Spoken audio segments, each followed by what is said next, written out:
जय हिंद दोस्तों, मैं अमित कुमार एक बार फिर स्वागत करता हूं आप सभी का आपके अपने यूट्यूब चैनल AKHD क्लासेस में। इस वीडियो में हम ब्रिटिश भारत के गवर्नर गवर्नर जनरल और वायसराय से जुड़े हुए जो है टॉप 90 महत्वपूर्ण प्रश्न देखेंगे, जो सभी प्रकार के परीक्षाओं के लिए महत्वपूर्ण होंगे। चाहे आप SSC की तैयारी कर रहे हैं, रेलवे ग्रुप डी की, रक्षा या सीटेट राज्य या PCS या UPSC न्यायपालिका, तो इन सभी प्रकार के जो है परीक्षाओं के लिए ये महत्वपूर्ण रहने वाली वीडियो को कंप्लीट देखिए। कुल जो है 90 प्रश्न लिए गए हैं और इससे जो है प्रश्न फिर बाहर नहीं आपके पूछे जाएंगे। गवर्नर जनरल और वायसराय से जुड़े हुए और गवर्नर से जुड़े हुए, तो बिल्कुल अंत तक देखें वीडियो को। पहले क्वेश्चन की बात करें तो सुरक्षा सेल की नीति डैश से संबंधित है। स्टूडेंट, अगर आपको आंसर पता है तो आप उसे जो है कमेंट बॉक्स में बता सकते हैं। राइट ऑप्शन बिल्कुल यहाँ पे अगर हम बात करते हैं तो ए हो जाएगा, वारेन हेस्टिंग। ठीक है, सुरक्षा सेल जो है नीति, सुरक्षा जो सेल नीति है वारेन हेस्टिंग से संबंधित है। नेक्स्ट है कि रिंग फेस नीति से संबंधित है, तो कौन सा वायसराय यहाँ से संबंधित है, तो वारेन हेस्टिंग संबंधित है। ऑप्शन सी राइट हो जाएगा। 3 नंबर है, भारत के पहले गवर्नर जनरल थे। कौन थे पहले गवर्नर जनरल, तो वारेन हेस्टिंग पहले गवर्नर जनरल थे। ऑप्शन नंबर बी राइट हो जाएगा। और है, कलकत्ता में एशियाटिक सोसाइटी की स्थापना के समय बंगाल का गवर्नर जनरल कौन था, तो उस समय गवर्नर जनरल जो है लॉर्ड वारेन हेस्टिंग, यानी कि ऑप्शन बी राइट हो जाएगा। नेक्स्ट है, निम्नलिखित में से किसने जो है बंगाल में दोहरी सरकार प्रणाली को समाप्त किया था, तो ये जो है समाप्त किया गया था लॉर्ड कॉर्नवालिस के द्वारा। ऑप्शन बी राइट हो जाएगा।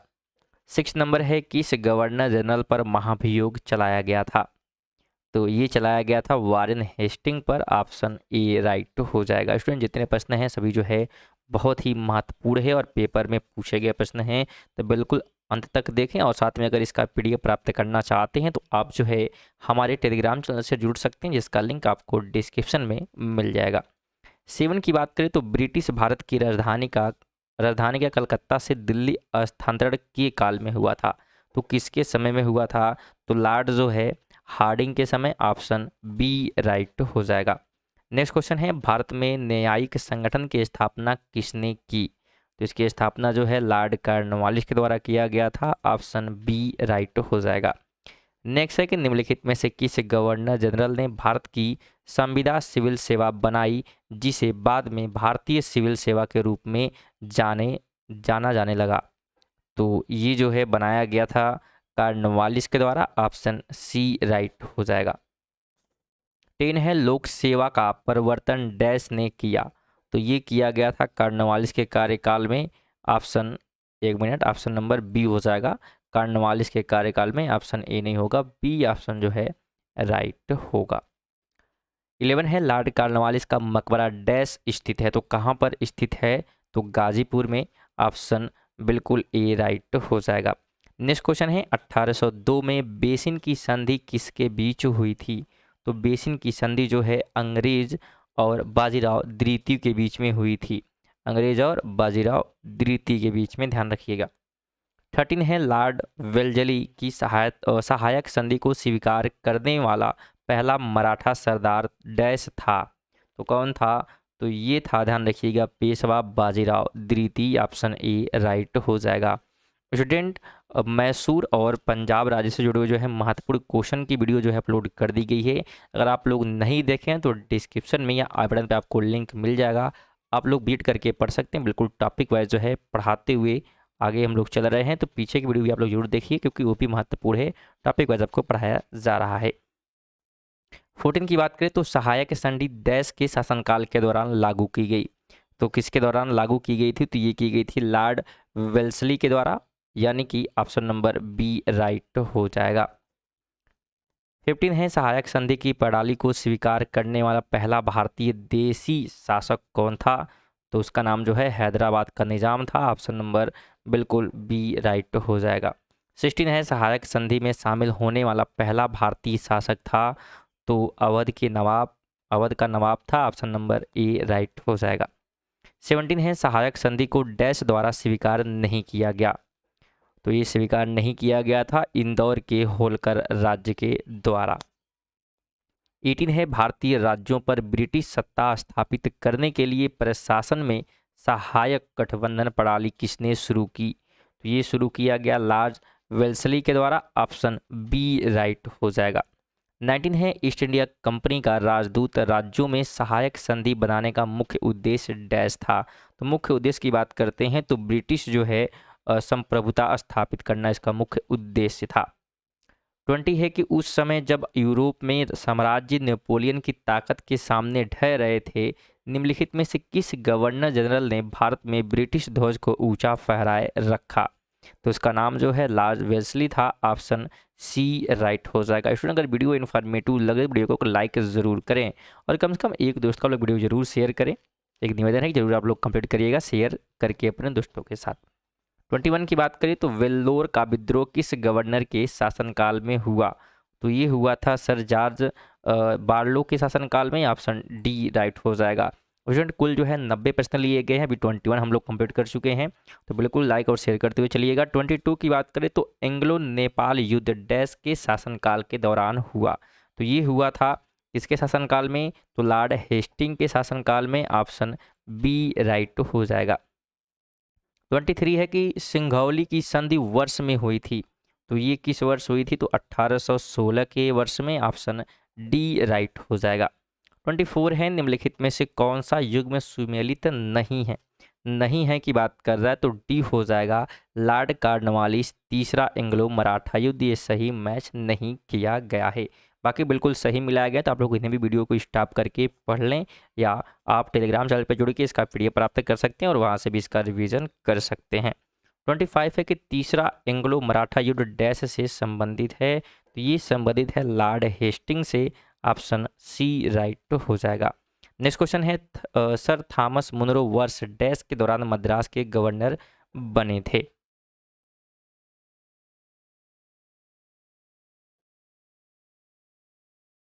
तो ये ध्यान रखिएगा, बने थे 1820 से 27 ईस्वी के बीच। 27 है, कथित कुप्रशासन के आधार पर किस गवर्नर जनरल ने मैसूर राज्य का प्रशासन अपने हाथों में ले लिया था? तो ये लिया गया था लॉर्ड विलियम बेटिंग के द्वारा। ऑप्शन सी राइट हो जाएगा। नेक्स्ट 28 नंबर है, बंगाल के निम्नलिखित गवर्नर जनरलों में से कौन तीसरे एंग्लो मैसूर युद्ध से जुड़ा था? तो उसका नाम बताना है, तो लॉर्ड कॉर्नवालिस, यानी कि ऑप्शन बी राइट हो जाएगा। 29 है, निम्नलिखित में से कौन ठगों के दमन से जुड़ा था? तो ठगों के दमन से कैप्टन सलीमन जुड़ा था। ऑप्शन बी राइट हो जाएगा। 30 नंबर है, सती प्रथा को डैश ने समाप्त किया? किसने समाप्त किया था? तो ये समाप्त किया गया था लॉर्ड विलियम बेटिंग के द्वारा। ऑप्शन सी राइट हो जाएगा। स्टूडेंट, अगर आप ग्रुप डी की तैयारी करें तो उसके लिए बिल्कुल स्पेशल वीडियो जो है आपको आई बटन पे उसका लिंक मिल जाएगा, बनाकर जो है अपलोड कर दिया गया है, जिसमें 100 क्वेश्चन क्या है एमसीक्यू पे कराए गए हैं और उसके 2-3 वीडियो अपलोड कर दिए गए हैं और एक भी प्रश्न बिल्कुल आप लोग देखेंगे तो किसी वीडियो से मैच नहीं किया जा रहा है। तो आप वहाँ पे जो है प्रैक्टिस सेट भी लगा सकते हैं और देख सकते हैं कि आपकी 100 में से कितने प्रश्न सही हो रहे हैं। बिल्कुल सभी प्रकार के जो है सब्जेक्ट से जुड़े हुए वहाँ पे क्वेश्चन अपलोड किए जा रहे हैं, तो ज़रूर आप लोग वहाँ पढ़िएगा और आपके लिए बहुत ही बेनिफिट होगी। मोस्टली जो है ग्रुप डी के लिए वीडियो बनाया गया है, तो ज़रूर आप लोग विजिट करिएगा। 31 की बात करें तो विलियम बेटिंग द्वारा सती प्रथा को किस वर्ष समाप्त किया गया था? तो ये जो है समाप्त किया गया था 1829 में। ऑप्शन सी राइट हो जाएगा। आगे बात करें तो आदिवासियों के विकास के लिए हिल असेंबली प्लान की स्थापना डैश द्वारा की गई थी? तो ये स्थापना जो है क्लीवलैंड के द्वारा की गई। ऑप्शन बी राइट हो जाएगा। 33 है कि बंगाल से दासों के निर्यात पर किस वर्ष प्रतिबंध लगाया गया? तो ये प्रतिबंध जो है लगा था 1789 में। ऑप्शन बी राइट हो जाएगा। 34 है कि अवध को भारत में ब्रिटिश साम्राज्य में डैश द्वारा शामिल किया गया था? तो ये शामिल किया गया था राज्य को कुप्रशासित घोषित करके। 35 है कि जेम्स एंड्रयू राम से भारत के किस गवर्नर जनरल का वास्तविक नाम था? तो ये नाम था लॉर्ड डलहौजी का। ऑप्शन ए राइट हो जाएगा। स्टूडेंट, बिल्कुल वीडियो को जो है धैर्य के साथ कंप्लीट देखिए। अभी 35 क्वेश्चन कंप्लीट हुए हैं, कुल जो है 90 क्वेश्चन हैं। आप लोग वीडियो अगर बीच में छोड़ेंगे तो आपके बहुत ही महत्वपूर्ण क्वेश्चन छूट जाएंगे और बाद में जो है आप लोग जब पेपर में बैठेंगे तो आपको फिर पछतावा होगा। तो इससे अच्छा है कि वीडियो को बिल्कुल कंप्लीट देखें आप, और कंप्लीट जो है क्वेश्चन को कवर करते हैं तो बिल्कुल आपके एक भी प्रश्न जो है कम से कम इन तीनों टॉपिक से तो नहीं छूटने वाले हैं। बिल्कुल सभी प्रकार के प्रश्न इसमें शामिल किए गए हैं। 36 है कि अवध को वर्ष डैश मतलब किस वर्ष में जो है ब्रिटिश साम्राज्य में मिलाया गया। तो अवध को जो है मिलाया गया था 1856 में। ऑप्शन डी राइट हो जाएगा। 37 है निम्नलिखित में से कौन सा युग्म सही सुमेलित है। सही सुमेलित की बात कर रहा है तो सही सुमेलित जो है बिल्कुल सी हो जाएगा कि 1856 में जो है अवध का विलय हुआ था। 38 है निम्नलिखित में से किसने जो है डैश का निर्माण और क्रियान्वयन किया। तो ये जो है किया गया था किसके द्वारा, तो ये ध्यान रखिएगा किया गया डलहौजी के द्वारा। ऑप्शन नंबर सी बिल्कुल राइट हो जाएगा। 39 है निम्नलिखित में से किस राज्य के शासक को कुशासन के बहाने अंग्रेजों ने सत्ता से हटा दिया था। तो ये हटाया गया था अवध के शासक को। ऑप्शन ए राइट हो जाएगा। नेक्स्ट क्वेश्चन है कि लॉर्ड डलहौजी की व्यापकता के सिद्धांत की नीति का पहला शिकार निम्नलिखित में से कौन था। तो पहला शिकार जो है सतारा था। ऑप्शन बी राइट हो जाएगा। 41 है कि अंग्रेजों द्वारा सिंध पर विजय डैश के काल में पूरी हुई थी। तो किस काल में हुई थी, किसके काल में, तो लॉर्ड जो है एलन बरो के शासनकाल में, यानी कि ऑप्शन ए राइट हो जाएगा। नेक्स्ट क्वेश्चन है कि सिंध पर अंग्रेजों ने कब कब कब्जा किया। कब कब्जा किया बताना आपको। सिंध पर अंग्रेजों ने जो है कब कब्जा किया था, तो 1843 ईस्वी में। ऑप्शन ए राइट हो जाएगा। नेक्स्ट क्वेश्चन है कि बघाट रियासत को डैश में ब्रिटिश के अधीन कर लिया गया। तो कब किया गया था, तो 1850 में किया गया था। ऑप्शन बी राइट हो जाएगा। नेक्स्ट क्वेश्चन है निम्नलिखित में से कौन अवध के ब्रिटिश अधिराज्य में विलय के समय वहां ब्रिटिश निवास था। तो जेम्स आउटरम का। ऑप्शन नंबर ए राइट हो जाएगा। नेक्स्ट क्वेश्चन है भारत में पहली रेलवे डैश के काल में बिछाई गई थी। तो ये बिछाई गई थी लॉर्ड डलहौजी के काल में। ऑप्शन ए राइट हो जाएगा। नेक्स्ट क्वेश्चन है भारत में पहली रेलवे लाइन डैश के बीच खोली गई थी। तो ये खोली गई थी बम्बे और ठाणे के बीच में। ऑप्शन नंबर बी राइट हो जाएगा। आगे बात करें तो भारत में पहली रेलवे लाइन वर्ष डैश में शुरू की गई। तो किस वर्ष शुरू की गई थी, तो ये शुरू की गई थी 1853 में। ऑप्शन ए राइट हो जाएगा। 48 है कि भारत में पहली रेलवे सेवा किस कंपनी ने शुरू की थी। तो उस कंपनी का नाम जो है ग्रेट इंडियन पेनिनसुला रेलवे था। 49 नंबर है ब्रिटिश भारतीय क्षेत्र का अंतिम बड़ा विस्तार डैश के समय हुआ था। तो ये जो है हुआ था डलहौजी के समय। ऑप्शन बी राइट हो जाएगा। 50 नंबर है लोक निर्माण विभाग 1845 से 1855 में डैश द्वारा संगठित किया गया। तो ये संगठित किया गया था लॉर्ड डलहौजी के काल में। ऑप्शन ए राइट हो जाएगा। स्टूडेंट 50 क्वेश्चन जो है कंप्लीट होते हैं। अगर वीडियो को अभी तक लाइक नहीं किया तो वीडियो को एक छोटा सा लाइक जरूर कर दें। साथ में कम से कम वीडियो को एक दोस्त को जरूर शेयर करें, और चैनल पे नए हैं तो चैनल को जरूर सब्सक्राइब करें। आपको इससे बेनिफिट प्राप्त होगा और बिल्कुल टाइमली आपको नोटिफिकेशन मिलती रहेगी। आगे बात करें 51 है किसके शासनकाल में विधवा पुनर्विवाह अधिनियम लागू किया गया। तो ये लागू किया गया लॉर्ड कैनिंग के शासनकाल में। ऑप्शन बी राइट हो जाएगा।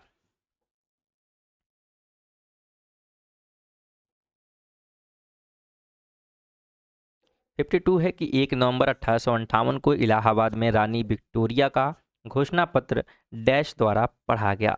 तो ये जो है पढ़ा गया था लॉर्ड कैनिंग के द्वारा। ऑप्शन बी राइट हो जाएगा। 53 है निम्नलिखित में से भारत का पहला वायसराय कौन था। तो भारत का जो पहला वायसराय था लॉर्ड कैनिंग था। ऑप्शन सी राइट हो जाएगा। नेक्स्ट क्वेश्चन है 1 नवंबर 1858 को लॉर्ड कैनिंग द्वारा महारानी विक्टोरिया की घोषणा पत्र कहाँ पढ़ी गई थी। तो ये जो है ध्यान रखिए कहाँ पढ़ी गई, तो ये पढ़ी गई थी इलाहाबाद में। ऑप्शन ए राइट हो जाएगा। 55 है कि अपने बेटे के स्थान पर उत्तराधिकारी को गोद लेने का अधिकार डैश द्वारा पुनः स्थापित किया गया। तो ये स्थापित किया गया था 1958 की रानी की घोषणा पत्र में, यानी कि ऑप्शन डी राइट हो जाएगा। नेक्स्ट क्वेश्चन है, रानी विक्टोरिया को डैश में भारत की महारानी नियुक्त किया गया था। तो कब किया गया था? तो 1858 में नियुक्त किया गया। ऑप्शन ए राइट हो जाएगा। आगे है, किस गवर्नर जनरल ने दास प्रथा को समाप्त किया था? तो दास प्रथा को समाप्त करने का जो श्रेय है, ध्यान रखिएगा, लॉर्ड जो है एलन बरो को दिया जाता है। नेक्स्ट क्वेश्चन है, निम्नलिखित में से कौन सा सही सुमेलित है? तो सही सुमेलित ऑप्शन सिर्फ ए है कि लॉर्ड कॉर्नवालिस अस्थायी बंदोबस्त से जुड़ा हुआ है। 59 है, निम्नलिखित में से कौन सा सुमेलित नहीं है? तो सुमेलित नहीं है ऑप्शन नंबर डी कि लॉर्ड कैनिंग मास्टरली निष्क्रियता। तो ये क्या है? बिल्कुल सही नहीं मिलाया गया है, बाकी सब बिल्कुल ठीक हैं। तो इन्हें भी बिल्कुल आप लोग वीडियो को स्टॉप करके या टेलीग्राम से पीडीएफ प्राप्त करके पढ़ सकते हैं। 60 नंबर है कि अस्थायी बंदोबस्त देश के कार्यकाल के दौरान शुरू किया गया था। तो ये ध्यान रखिएगा, शुरू किया गया था लॉर्ड कॉर्नवालिस के समय। ऑप्शन बी राइट हो जाएगा। 61 है, निम्नलिखित में से कौन सा सुमेलित नहीं है? नहीं है की बात कर रहा है तो सी हो जाएगा कि लॉर्ड हेस्टिंग दूसरा एंग्लो मराठा युद्ध से संबंधित है। तो ये गलत है और बाकी सब बिल्कुल ठीक है, तो उन्हें भी पढ़ लें आप लोग। 62 की बात करें तो पेशवासी कब समाप्त की गई? तो ये जो है समाप्त की गई थी 1818 में। ऑप्शन बी राइट हो जाएगा। स्टूडेंट, नहीं पढ़ने का रीजन ये होता है, इससे पीछे क्वेश्चन था कि वीडियो थोड़ी सी लेंदी हो जाती और लोग वीडियो देखते नहीं हैं, जबकि आपको वीडियो कंप्लीट देखने से अगर वीडियो लेंदी हो रही तो जाहिर सी बात है कुछ में जो है महत्वपूर्ण चीज़ें बताई जा रही हैं। और बिल्कुल अगर आप पढ़ाई कर रहे हैं तो बिल्कुल मन से करिए, और इसलिए वीडियो को कंप्लीट देखेंगे तो बिल्कुल आपको ही इससे बेनिफिट प्राप्त होगा। 62 हो गया था। आगे 63 की बात करें, निम्नलिखित में से कौन सा सुमेलित नहीं है? तो सुमेलित नहीं है ऑप्शन सी, यानी कि sir John Shore Anglo Nepal युद्ध। ये सही नहीं है, बाकी सब ठीक है, तो इनको भी पढ़ लें। 64 है, निम्नलिखित में से कौन सा सही सुमेलित है? तो जो सही सुमेलित है सिर्फ सी है कि लार्जो वेस्ली है चौथा एंग्लो मैसूर युद्ध से संबंधित है। 65 है, निम्नलिखित में से कौन सा युग में सुमेलित नहीं है? वापस ऐसे ही क्वेश्चन है, तो सी हो जाएगा कि जो लॉर्ड विलियम बेटिंग है चार्टर अधिनियम 1833 का पारित होना। तो ये क्या है? सही नहीं मिलाया गया है, बाकी सब बिल्कुल सही मिलाया गया है, तो उन्हें भी आप लोग बिल्कुल पढ़ें। 66 है, निम्नलिखित में से कौन मास्टरली इन एक्टिविटी की नीति से जुड़ा है? तो उससे जुड़े हुए वायसराय का नाम जो है जॉन लॉरेंस है। ऑप्शन डी राइट हो जाएगा। आगे बात करें तो ब्रिटिश काल के दौरान भारत में पहली जनगणना डैश के कार्यकाल के दौरान हुई थी। तो ये हुई थी लॉर्ड मेयो के काल में। ऑप्शन सी राइट हो जाएगा। 68 है, निम्नलिखित में से कौन सा युग में सुमेलित नहीं है? तो ऑप्शन डी हो जाएगा कि वार्नाकुलर फ्रेस एक्ट कर्जन के शासनकाल में। तो ये क्या है? गलत मिलाया गया है, बाकी सब बिल्कुल ठीक हैं। 69 है, निम्नलिखित में से भारत के किस वायसराय की अंडमान और निकोबार द्वीप में एक अपराधी ने हत्या कर दी थी जब वह दौरे पर थे? तो उस वायसराय का नाम जो है लॉर्ड मेयो ही है। ऑप्शन सी राइट हो जाएगा। 70 नंबर है कि किस वायसराय की हत्या उसके कार्यकाल में हुई थी? तो ध्यान रखिएगा किसकी हुई थी, तो लॉर्ड मेयो की ही। ऑप्शन बी राइट हो जाएगा।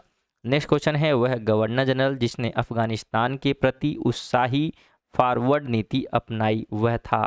तो उसका नाम जो है लिटन था। ऑप्शन बिल्कुल डी हो जाएगा।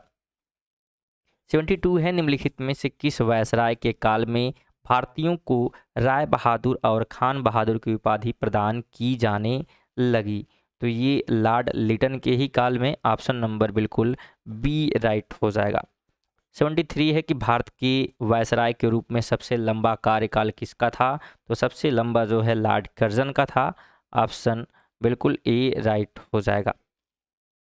74 है कि भारत में अस्थाई स्वशासन संस्थाओं को 1882 में डैश द्वारा मजबूत किया गया। तो मजबूत किया गया था लॉर्ड रिपन के द्वारा। ऑप्शन नंबर बिल्कुल बी राइट हो जाएगा। 75 है, निम्नलिखित में से कौन सा युग में सुमेलित नहीं है?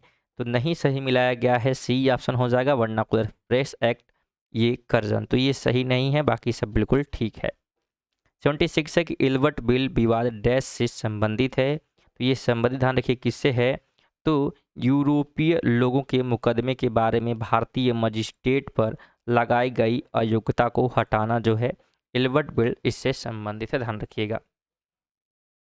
77 है महिलाओं और बच्चों के काम के घंटे सीमित करने और अस्थायी सरकार को आवश्यक नियम बनाने के लिए अधिक करने हेतु पहला कारखाना अधिनियम किसके समय अपनाया गया था? तो ये अपनाया गया था लॉर्ड रिपन के समय। ऑप्शन सी राइट हो जाएगा। नेक्स्ट क्वेश्चन है निम्नलिखित में से किसे भारत में अस्थायी स्वशासन का जनक माना जाता है? तो ये माना जाता है लॉर्ड रिपन को। ऑप्शन डी राइट हो जाएगा। नेक्स्ट क्वेश्चन है निम्नलिखित में से कौन सा जोड़ा सही सुमेलित है? तो जो सही मिलाया गया उसकी बात करनी है तो सी हो जाएगा कि लॉर्ड एलनबरो सिंध पर कब्जा, ये सही है, बाकी सब गलत है। 80 नंबर है निम्नलिखित में से कौन सा युग्म सुमेलित नहीं है? तो नहीं है की बात करो डी हो जाएगा कि लॉर्ड कार्नवालिस तीसरा एंग्लो मराठा युद्ध, बाकी सब बिल्कुल ठीक है, तो उन्हें भी आप लोग बिल्कुल जरूर पढ़ लें।